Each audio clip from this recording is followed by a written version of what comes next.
Hello and welcome. My name is Mary and I'm the host of Prologues, a lifestyle podcast where each episode is like a digital journal entry detailing whatever it is I'm going through in life at the moment. I talk about my journey with mental health, relationships, wellness, beauty, personal development, and more. So join me every Monday morning for a reminder that we're all still figuring out life for the first time and you are still in the beginning of your personal story.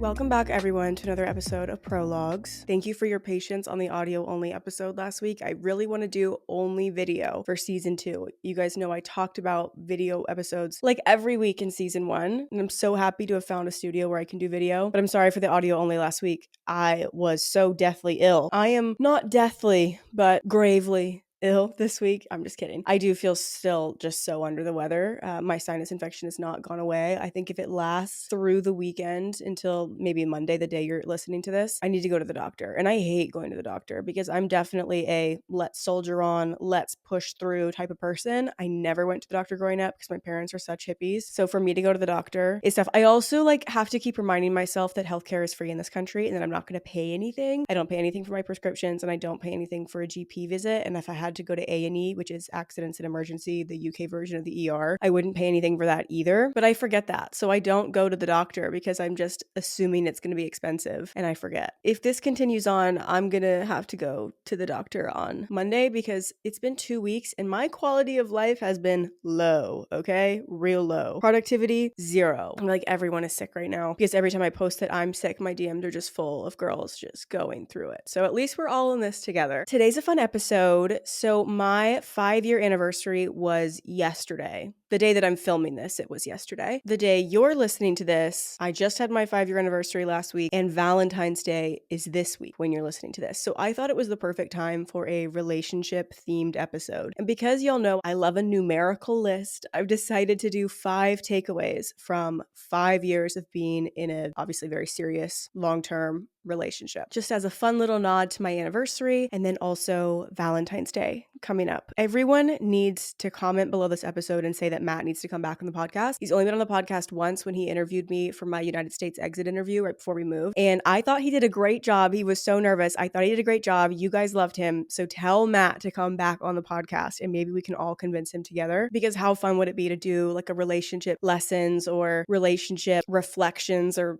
something like that with him. I think it'd be so much fun. I'm really excited. But again, by the time you're listening to this, I'll have already gone on this trip. But I'm so excited for my anniversary trip this weekend because we don't typically celebrate our anniversary by doing anything big, or at least we haven't in the last couple of years. And I just am really glad that we're taking the time to commemorate what feels like a big milestone. I have some favorites that I want to do in the intro of today's episode because you guys liked it last time I did it. But right now I'm in the mood to talk about my anniversary. So Matt and I count our anniversary from the night of our first date. We were friends for a long time before our first date. You guys, I've told our love story many times before. It was very funny. You guys have compared it to like a book talk romance many times because, you know, our first kiss was the result of a bet. The night that we really started talking and became friends was because he asked me to pretend to be he didn't even ask. He pretended that I was his girlfriend in front of somebody else at a bar in order to escape an awkward conversation, and I just went along with it even though we hadn't really spoken before. So like fake girlfriend. And then we became friends and our first kiss was literally the result of a bet. And that time in my life when Matt and I were becoming friends and starting to get to know each other and really just beginning to fall in love are some of my favorite memories ever. So by the time that we went on our first date, tension, romantic tension, and sexual tension had been building for a long time. So the night of that first date, I think there was so much going into it because we both knew this had been a really, really long time coming. And there was so much like electricity just crackling across the table at this restaurant. We went to Orofino in downtown Fredericksburg for our first date. A funny story that I don't know if I've told online before. I can't remember if I said this online before. The night of our first date, it was in early February in 2020. I had recently started working at my government job. I was a writer and editor. I had a secret clearance. It was a different life. I was a different person. And this is early 2020, so I was working in person. So every day I would drive like 45 minutes to base. I worked in a secure facility. There was so much security. This is a serious job. You know, the things that I was writing directing and editing. Like, I had a secret level clearance. It was a big job. We were discussing important, serious things every day at work. And I had only been at that job for maybe like 5 weeks, 6 weeks at this point. Our first date was on a weeknight, and we went to this Italian restaurant called Orifino in downtown Fredericksburg. We picked it together. He obviously, as an international student in the US, I graduated a year early. So I was already graduated and working, and he was still in school. So he didn't have a car. I picked him up. I took us downtown. We have our date. Literally, when I say chemistry was like hot, it was crackling in there, okay? So we finally finished the date, the banter amazing, the conversation fantastic. He picked the wine. I was really impressed that he knew about wine, because at that point I didn't like wine, but I was impressed that he knew about wine. When you're 20, how old was I? When you're 21, things impress you like that. And we finished the date, we go outside. We have barely made it outside of the restaurant before we start making out on the sidewalk. Would I do that now that I'm like a mature and demure 26-year-old? No, but I was 21 and tension had been building up between us for months. So we start making out pretty much the second we get out the door in the restaurant. We had parked like just right on the sidewalk. So we're like getting back into the car, but like already like just can't keep our hands off each other. And then we get in the car, we kiss in the front seat again, and then we just drive off. I get to work the next day. And I used to get to work at 7 in the morning because I had flex hours. So I preferred to start working early so that I could leave early. So I get to work at 7 in the morning. I am not feeling my best. There was a lot of wine consumed the night before. I was up kind of late. I get to work. I go in. I'm scanning my fucking secret clearance badges. I have to enter all these PIN codes to get into the secure facility. And you have to like leave your phone in a locker outside of the room that we worked in because it was so secure. I get in. I'm like pulling up my laptop. I'm settling in. I'm starting to work. My boss at my government job, my Department of Defense boss comes into my cubicle. He like gives a little knock. He like leans up against the side of the cubicle door, and he looks at me, and I'm like, yeah, oh, like, good morning, like assuming he's gonna tell me something like to do today or whatever. And he looks at me and he's like, Orifino, huh? And I was like, what?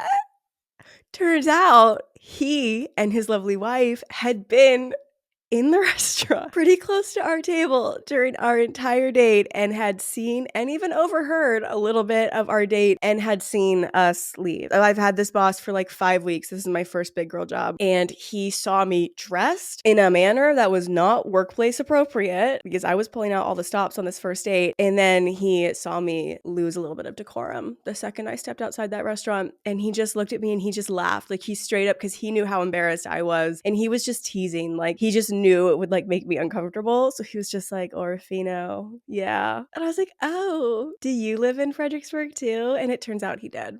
And that's like his favorite dinner spot. And I just thought that was so funny. When I think back to that moment, I was like kind of mortified, but also, you know, to be 21 at your first job, the day after a really great date, like at the start of a new relationship where everything is fresh and exciting, like it was a time. It was a time. So yeah, that was our first date. And we count our anniversary as the night of that first date because although we didn't label our relationship for like a month afterwards, we were pretty much inseparable from that point forward. And like from the night of that date, there was no one else for both of us. The first 2 years we were together, we celebrated our first and second anniversary by going to Italian restaurants because we had gone to an Italian restaurant that first night. For our third year anniversary, we really didn't do much because our wedding was about to happen. 4-year anniversary last year, we didn't do anything because we were just in crazy like frenzy mode getting ready for the move. So this year, it's 5 years. We're settled in now. We're doing a trip and I am so excited.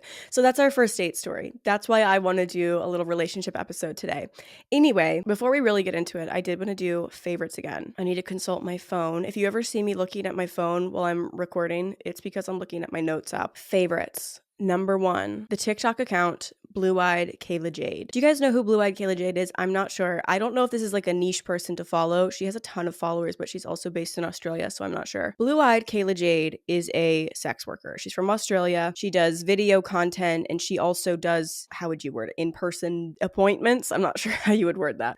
She's a online sex worker, and then she also, I guess, is an escort. Again, I'm not sure exactly how you would phrase that. I have really been into her TikToks lately. She posts TikToks, one sort of behind the scenes of what it is like to be a sex worker. Like she posts videos like doing her makeup and getting ready for appointments, like to see clients and then also to film. But she also just makes content about her life. She vlogs like her travel, and she also talks about what it is really like to be a sex worker. And she talks about, regrets or cautionary tales or things like that. The reason why I've been really into her content is because everyone has a really strong opinion about porn and about sex work. And I feel like in today's day and age on the internet, whenever there's a polarizing topic, you are expected to know what your point of view and your opinion is immediately. And if you don't know what your point of view is, then everyone gets mad at you for not knowing. Because how could you not know? This is like so obvious. And then once you have an opinion and a point of view, the opposing side will just always give you shit for it anyway. I'll be the first person to put my hand up and say, I don't know that much about the sex work industry. I really don't. And I think I'm really interested in her content right now because I'm trying to learn more about it so that I can form an opinion on it. Because there are people who make arguments, compelling arguments, that no form of sex work is truly empowering. There are also people who make very compelling arguments that, if porn is going to exist anyway, the production and main capital should be under the control of the actual sex worker. I would never, ever judge or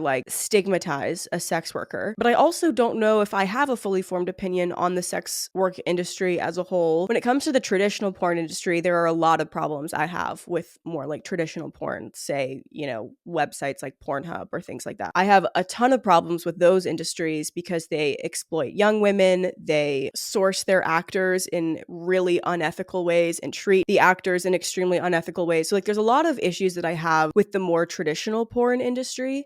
But when it comes to sort of this new wave of sex work where it's the individual themselves that's in control of the content, in control of their clientele and things like that, I don't know that I have a fully formed opinion on it because I don't feel like I'm educated about the subject. And so I've been trying to get educated about the subject because I see people make compelling arguments for both sides of it, and I just don't know. And I feel like it's kind of intimidating in this day and age to put your hand up and say, I actually don't know what I think. I don't know what my opinion is on this thing, because everyone who has an opinion formed already just judges you so much. And they always just treat you like, well, how could you not? This is so obvious. This is blah, blah, blah. I'm like, well, I want to form an educated opinion. So that's what I'm kind of trying to do here. And I like her content because I would say that she does a good job at not romanticizing the industry at all, because I've had other sex workers come up on my For You page that are telling, freshly turned 18-year-old girls, yes, you should do this. You'll make so much money, all this. And what I like about Kayla Jade is that she's not embarrassed about what she does. She's not ashamed of it. She's very open about the money that she makes and the ways that it's benefited her life, but she's also very open about the ways that it's cost her. And I would say she's really not romanticizing it in any way. If anything, I feel like she displays the industry in a kind of unflattering light because she's so open about the trials and the drawbacks that she goes through. So I have been watching her content, and it's fascinating to me because it's a subject I don't know a lot about, and I feel like I'm learning. I know that's kind of a left field favorite, but that's the content I've been watching lately because I'm just so fascinated by it. So that's one. My second favorite is the Huel meal replacement drinks. As a extremely mentally ill girl, cooking for myself every single day and feeding myself every single day multiple times a day is my least favorite thing about being on this earth. I'm so serious. I hate it. There's just certain tasks that, because, whether it's the neurodivergent somehow, I know it is, I just find them impossible. I find it there's a huge mental block. I find it so mentally impossible to prepare and consume and clean up after 3 meals a day, every single day, no breaks. I'm very lucky because Matthew does majority of the cooking in our household, but I still have to give myself breakfast and lunch. And then I obviously am still helping with the dishes, and he goes away for work a lot. And so when he's gone, I'm feeding myself. It is just one of those tasks that I really, really struggle with. And I have found these meal replacement drinks. The brand is Huel, Huel, like fuel, but with an H. I don't know if it's maybe meant to be health fuel or something. I'm not sure. I think their tagline is nutritionally and calorically complete meals. So it's not just a protein shake or something. It's a nutritionally complete meal. It kind of reminds me of what astronauts eat in space. Those freeze-dried meals that astronauts have, and they look kind of gross, but they're nutritionally complete. That's kind of what this is. I just find them to be so handy to have on deck on the days where I really just can't I just can't do it. Sometimes I'll have one almost like a protein shake after a big workout or something, but sometimes I'll just be like, there is nothing in me mentally that is able to prepare a meal right now, and I need to eat something, so I'll have this. I clearly don't have the healthiest relationship with food for no other reason than my mental illness makes it extremely difficult to feed myself. And not because I don't want to eat. I love to eat. I love to eat. And so I'm really prone to just ordering myself food, but I'm trying to get out of that habit because I'll order myself food no problem. The issue is not actually like eating, it's preparing the food and then cleaning up after it. So ordering food, fine, but I'm trying to do that less. And so meal replacement drinks, not as a replacement for every meal. Like I don't allow myself to have more than one a day, and I try not to have them every day, but like sometimes I just mentally, it's not gonna happen. And so I've really been enjoying those. They come in a million different flavors. Matt drinks them as well, just after workouts usually because they have a lot of protein. They've been helping me a lot. Another favorite, Ricola cough drops. I should have brought some with me to the studio today, and I didn't. I love Ricola cough drops. I've been sick for a couple of weeks. I've been consuming them by the bag, literally by the bag. They're so good. They don't taste too like chemically, like a lot of throat lozenges coat my mouth with this weird like chemical film, and I hate it. The Ricola ones market themselves as a more like all natural alternative. I don't know how true that is. Maybe it's just really great packaging that makes you think that it's healthy. I'm not sure because I haven't looked into it. I do know that they feel better in my mouth and they don't give me that weird film, and I'm like convincing myself that they're better for me than a regular lozenge. So a favorite, a book favorite, Babel by R.F. Kuang. I've talked about this in a recent YouTube vlog, and then I just posted this week it reviews the 6 books that I read in January. Let me know if you liked that video and if you want to see like more monthly reading recaps. Yeah, I posted a January reading recap video and I talked about Babel there as well. I'm not going to reiterate that too much here. It is a fantasy dark academia novel that's about imperialism, capitalism, post-colonialism, racism. It's historically based, but there is a fantasy element, so there's obviously liberties taken. Really, really, really good. I rated it 4.5 stars. I absolutely loved it. Couldn't put it down. It was the first book I read this year, and it was such a great way to start off a year of reading because it gripped me. And then let's see, another favorite I have is my Brown Stanley. I don't even like saying the word Stanley online because I feel like Stanley cups have such a crazy image associated with them. I will say I've been drinking out of Stanley cups for years and years, so I didn't get this just because like Stanley cups are super popular online. Let me grab mine. If you're watching the video, this is it. Right now my Stanley is filled with Element and Armra colostrum. Because I'm not well. I know Stanleys are like the picture of overconsumption. This is my second one, so like I'm guilty. Some people have like 14 of them. I don't do that, but I've had my pink Stanley for years and years and years. And then I recently saw they released like this chocolate brown one, and I wasn't going to get it because I already had one. But I just couldn't stop thinking about how beautiful the chocolate brown Stanley was. And so I finally got it after like months of thinking about it. And I fear that I've been obsessed with it. And it has made me drink so much more water just because of how pretty the color is. And I've justified it in my head by saying I'm in a 2-person household. So if we have 2 really great cups, that's fine because we can each use one. But Matt has to use the pink because I want to use the chocolate brown. I just have to be honest. This is a favorite. I don't even like saying Stanley online. No judgment. We listen and we don't judge, okay? I've been loving it. But no more though. I think that would be crazy. Okay, I've already been talking for so long. We haven't even gotten into the episode yet, so I'm gonna rush through the last 2. I got a mini round brush for styling my bangs, exactly the same as a normal round brush, but super skinny. And it's really good for getting that swoop away from your face because my other round brush is like this big around, and it just doesn't allow me to have like the detail work. So it's a mini ceramic round brush, was like $7, and it's been super helpful because I'm in my curtain bang era. And then my last favorite is turtlenecks. If you've seen any content of me in the last like 2 months, then you will know I can't stop wearing turtlenecks. They are the best. I don't know why I always thought that wearing turtlenecks would age me. Maybe it is aging me. I don't care. My neck is so warm. And I think they're cute. Turtleneck sweaters, turtleneck thermals, everything. I love it. Okay, let's get into 5 relationship takeaways, relationship reflections in honor of my 5-year anniversary. And these are in no particular order.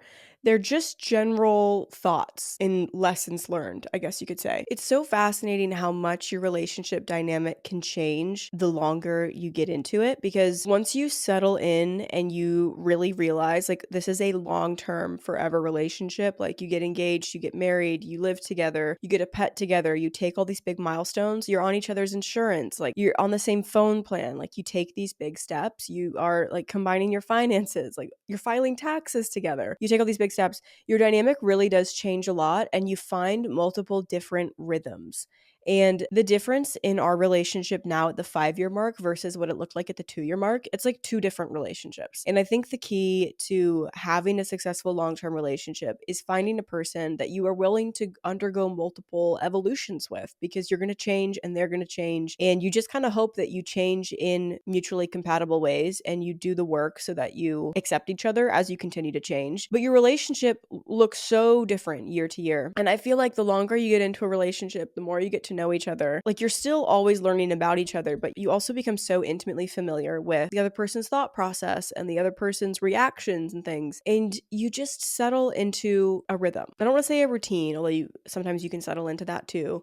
But like you just find rhythms, and long-term rhythms are very different than the rhythm that you have when you've been together for like a year or 2 years. So these aren't in any particular order. They're just reflections. They're just general thoughts and like takeaways that I've had. If you are listening and you've been in a longer relationship, like more than 5 years, I'd love to hear yours. I think, my perspective on like big relationship lessons changes year after year because we go through big life events and, things test you, and life tests you individually and life tests you together. And it's just a never ending cycle of continuing to grow and learn and change. I'm sorry if I sound nasally, like my sinuses are killing me. So yeah, these are just thoughts, just takeaways. I'd love to hear yours if you've been in a relationship for longer than 5 years. Even if you haven't, like I would just love to hear your takeaways anyway. I think we can all learn from each other. Number 1, the grass is greener where you water it. I think this one's kind of self-explanatory. When you commit to being with one person forever, you are by definition closing yourself off to other people and other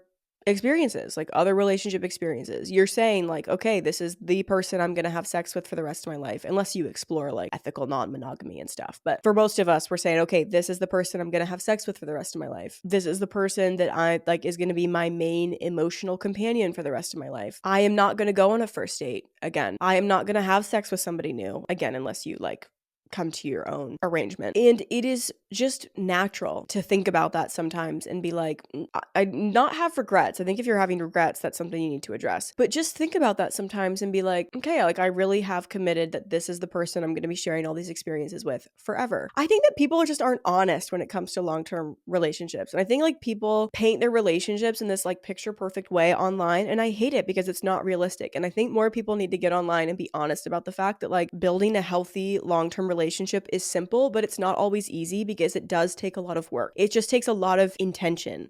I'm not saying it's hard. Like people say, oh, marriage is so hard, marriage is so hard. I don't think marriage is hard. I think marriage takes work. And I think marriage and long-term relationships take intention. And I just feel like people are not honest about that. And then it makes you feel like shit and it makes you feel like something's wrong in your relationship. When nothing's wrong, everything you're going through is normal, people just won't be honest about it. I'm going to be honest about it. The grass is greener where you water it. There are always going to be times in a long-term relationship where like maybe little moments crop up and you wonder what your life would be like outside of the relationship, or if you'd never gotten together, or if you had chosen a different path or whatever. The thing is, the grass is never greener on the other side. The grass is greener where you put work into it.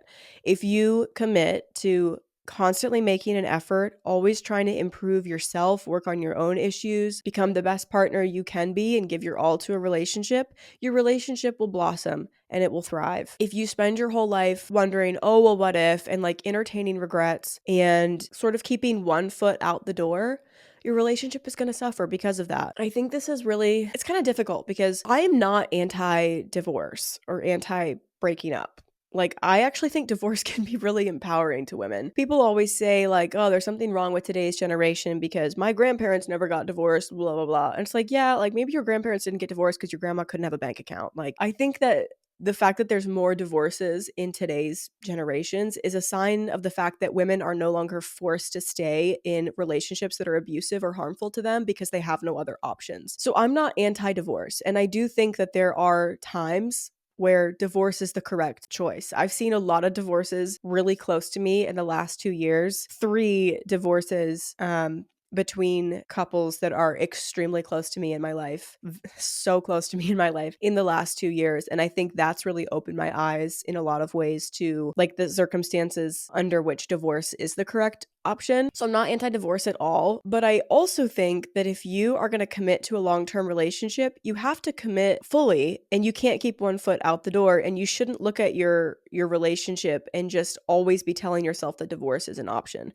Because yes, divorce is an option. I do think you need to give the relationship your all. And like, God forbid, if it gets to a point where giving it your all doesn't work, then yeah, like I said, I'm not anti-divorce, but I do think you have to give your all. And I think that sometimes this gets lost in the way that people speak about long-term relationships now. I think that we are kind of a selfish generation.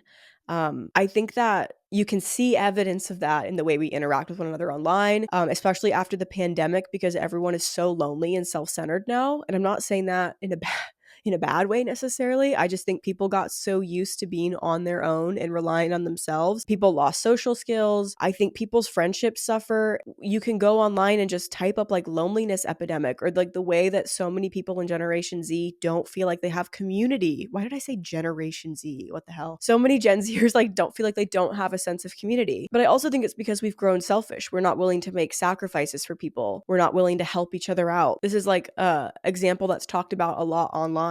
But the way that helping your friends move used to be just like a normal part of friendship, and now it's something that we don't ask of each other. Like, sacrificing for your friendships isn't a bad thing. All relationships take effort and take giving, and I feel like we've gotten bad at that. And I do think that the pandemic in lockdown is highly to blame for this. Like, I don't think that my generation has any kind of moral failing when it comes to not keeping community. I do just think like living through a global pandemic and so many people dying and being in lockdown for such a long time just fundamentally altered the way that we socialize with one another, and we haven't really healed from that yet. And a byproduct of that is that I think that we're more selfish in relationships than generations before us, and that can extend to romantic relationships as well. And there just really isn't any place for selfishness in a long-term relationship if you want it to be successful. Not when it comes to the two of you together. I do advocate for selfishness in a lot of ways. I think that I'm very selfish because I know that I would be a bad parent right now. Like, I have no desire at this point in my life to give up my leisure, to give up my freedom, to give up parts of my career, to give up like the body that I have currently in order to have a child. That does not interest me right now.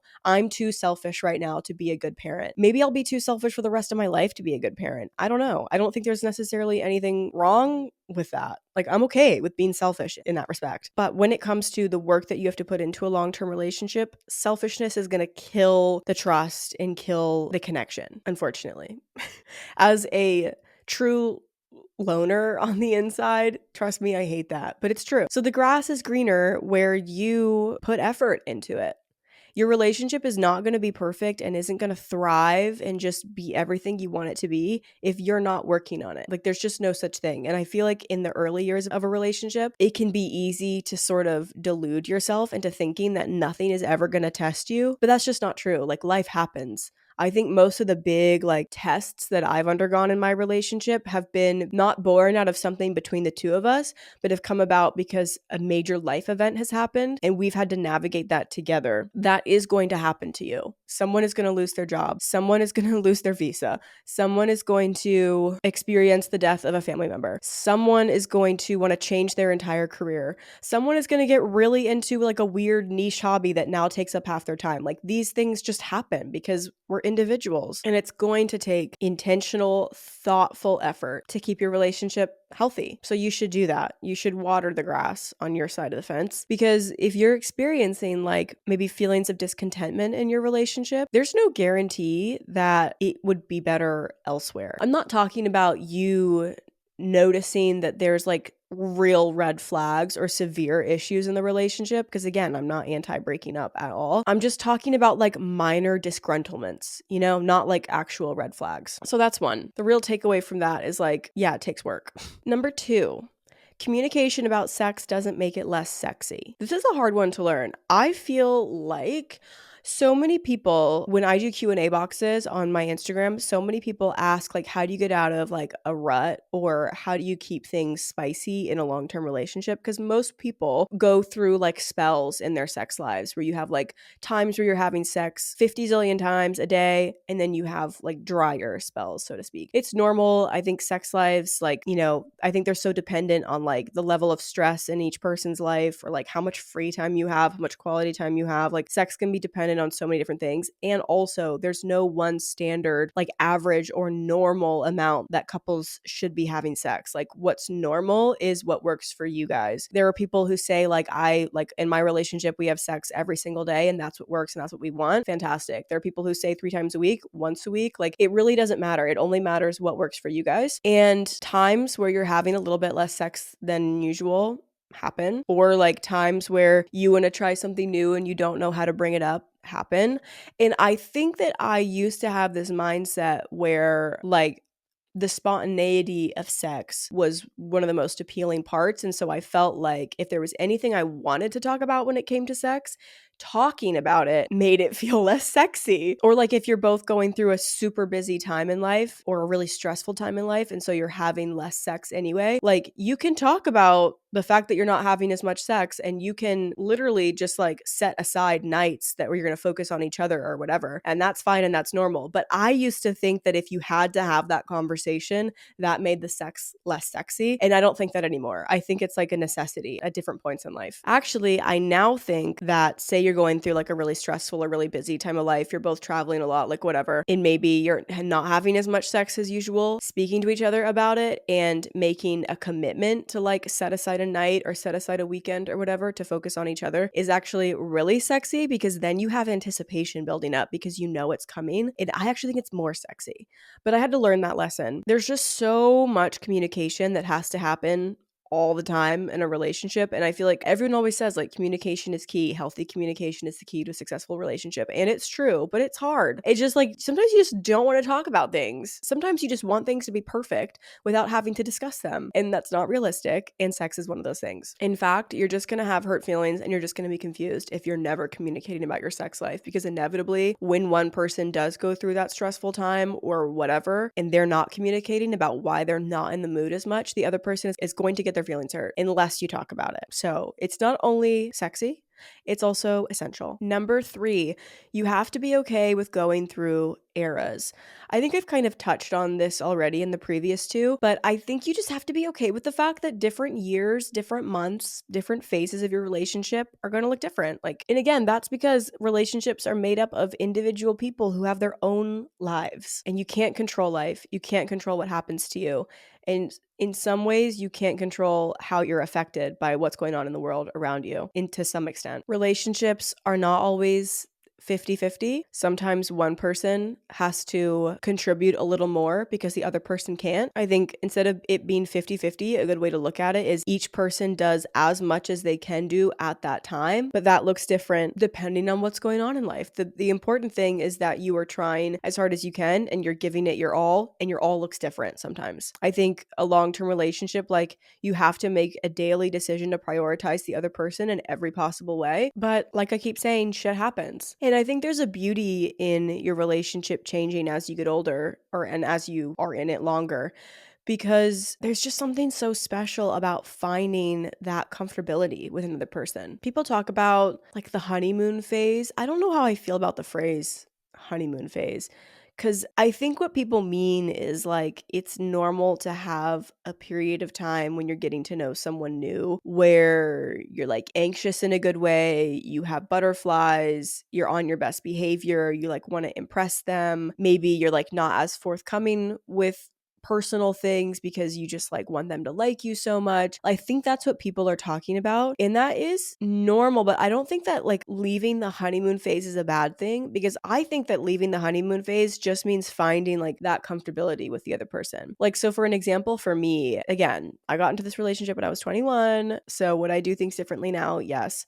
But I was like too shy to take off my makeup around Matt for the first 3 months that we were together. I slept in my makeup. or some makeup for 3 months because I was like embarrassed and like I wasn't ready for him to see me with no makeup. Would I give a fuck about that now? Of course not. But like this was the time. And so even if it was just like eyebrows and mascara, I just needed something, some cosmetic enhancement. So I slept in makeup for 3 months, like not every single night, but like every time we would spend the night together, I would sleep in makeup. Every time we went to go work out together, I had a little makeup on.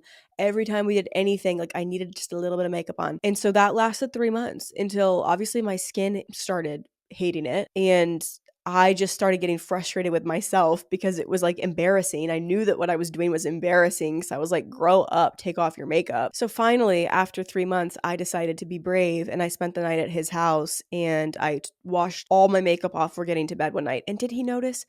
No, he didn't notice. He didn't say anything. I asked him the next morning, like, did you notice I'm not wearing any makeup? And he literally like stared at my face like this and was like, no, you look the same. Like, I can't tell. So I had worked myself up for 3 months over nothing. And I should have known because boys are like not observant about those types of things. But that was maybe like a minor example of me exiting a honeymoon phase where I just stopped being anxious and I was like more comfortable with letting my walls down, you know? I think like the honeymoon phase can be really exciting. Like I love the feeling of like getting to know somebody. And like I said, my memories of like the time where Matt and I were friends, we were getting to know each other, we were flirting really heavily, there was like sexual tension building up. Were we going to get together? Were we not going to get together? Like all these things. I love those memories. It's so fun. And those are some of my favorite memories in my life. But I can't say that my relationship with him then was better than it is now. Like, I definitely can't say that because our relationship now is so much closer, so much more intimate than it was back then, but the feelings are different. And you just have to be okay with like things changing. I'm also a colossally different person than I was when I was 21 years old. I can't even express to you guys how if my 21-year-old self was sitting across from me right now, I just wouldn't even know what to say to her. She was going through it in every conceivable way. She was crazy, she was wild, she was acting out, I'm just really different. And he's different. Like he was 23 and we got together and he's turning 29 soon. So he's a different person. We've both gone through huge career changes. I went from being like a secret clearance writer, editor for the government to a full-time influencer and content creator. He went from being a student to a professional rugby player to now he works in tech sales. Like we'll probably both undergo multiple more career shifts over the course of our lives. The way we spend our time is different. When Matt and I met, we were heavily in a party phase. We were going out and getting drunk 3 or 4 nights a week, every single week. This is so TMI. But I remember the first time where we had sex sober, it being like a whole thing because we went out so much. And then every time we went out, we would spend the night with each other. That like the first several times we hooked up, we were both drunk. So the first time where we had sex in like the middle of the day, completely sober, was like a thing. It was a moment. That's how much we were drinking. A lot of partying, a lot of crazy behaviors. Us now, we do love a bottle of wine together. You know, we go out with our friends when there's a reason to, but I would say we go out probably like once or twice a month now. And it's always because of like a friend's birthday party or something like that. Last summer, like right when we moved to Scotland, we were out almost every weekend because we were just like excited to be in a new city. Like he was so excited to be back with all of his friends. In the summer, the sun doesn't go down in Edinburgh until like 11 o'clock at night. So that's really fun because if you go to like a picnic or someone's grilling or, you know, you're going to dinner with people and then it's still light at like 10:30 at night, you're like, and when I say light, I mean bright outside. You're like, you know what? Let's keep the party going. Like, let's go somewhere else. So like, I do think we'll probably go out more this summer as well because it's just, and also you just have to take advantage of the nice, beautiful weather in Scotland because the winters are really difficult. So you have to make the most of the summer. But like in our day-to-day in general, we don't do that anymore. So we are different people in every sense of the word. So our relationship looks different as well. And I just think that if you get caught in this trap of like always comparing your current relationship era to previous eras, and you think that it's a bad thing that your relationship is changing, you'll just always be miserable. I'm sorry to say it. Number 4, I think collaboration is better than compromise when it comes to figuring out a solution to a problem. When I hear the word compromise, I hear one of us is not getting what they want. When I hear the word collaborate, I think, okay, we are working together to find an alternate solution that truly works for everyone and everybody is happy. Maybe that's what you think of when you hear compromise. It's not what I think of. There are inevitably going to be times where you want different things and you have to come up with a solution. And although there are plenty of times where someone just has to make a sacrifice, I think in general, if you can collaboratively come up with an alternative solution, that works a lot better and is much better for like the overall good feeling in the relationship than one person getting 100% of what they want and the other person getting 0% of what they want. And then my last one, number 5, it gets gross. I was like writing this list and memories that kept popping up into my head were times where Matt and I have taken care of each other through gross situations, whether that is, in sickness and in health. We took that vow, okay? We said that in front of our friends and family, in sickness and in health. And sometimes sickness is really gross. Matt used to get cauliflower ear because when he was playing and he had like some pretty bad ear injuries. And so if you know what cauliflower ear is and you know how gross this is, if you don't know what cauliflower ear is, go look it up. So there was a couple times where his ears would fill with fluid and would look awful. And I would drain the fluid. Like we literally, this is so bad, don't do this at home. We ordered sterile syringes off of Amazon and I would literally clean his ears and disinfect his ears and then poke a sterile needle in and let the fluid drain out so that he wouldn't get cauliflower ear. That's gross. When I had my cyst, if you're really an OG, you remember, when I had my pilonidal cyst, he was there in the room with me when that was drained. And he also was the person changing my bandage for weeks. That's so gross. We have had, oh my God, you guys know about this already because it was actually traumatizing. But when he was living in Texas, I visited him once and we tried Whataburger for the first time. And we both got horrendous food poisoning. And we were staying in an Airbnb that had one bathroom. And we both were like projectile vomiting and having explosive diarrhea at the same time in the same room. That not only haunts you as a person, but it bonds you in a way that you could never replicate with somebody else. I'm not going to go into too gory of the details.